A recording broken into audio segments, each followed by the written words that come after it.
પ્રજ્ઞા બારિયા, મનોમંથન ન્યૂઝમાં આપનું સ્વાગત છે. પંચમહાલ જિલ્લામાં દારૂની હેરાફેરી સામે લોકલ ક્રાઇમ બ્રાન્ચે મોટી સફળતા મેળવી છે. ગોધરા નજીક પોપટપુરા તુપ્તી હોટલ ચોકડી પર એલસીબી દ્વારા નાકાબંધી દરમિયાન વિદેશી દારૂનો મોટો જથ્થો ઝડપી પાડવામાં આવ્યો છે. બાતમીદારની ચોક્કસ માહિતી આધારે સંત્રોડ તરફથી વડોદરા જતી સફેદ રંગની i20 કારને રોકવાનો પ્રયાસ કરતા ચાલકે કાર ભગાડી હતી.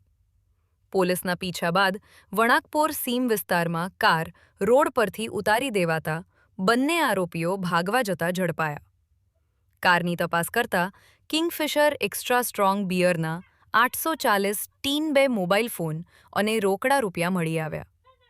પોલીસે કુલ રૂપિયા 5,46,00,000થી વધુનો મુદ્દામાલ કબજે કર્યો છે. પકડાયેલા આરોપીઓમાં દાહોદ અને મધ્યપ્રદેશના શખ્સો સામેલ છે, જ્યારે એક સહ આરોપી નડિયાદનો હોવાનું સામે આવ્યું છે.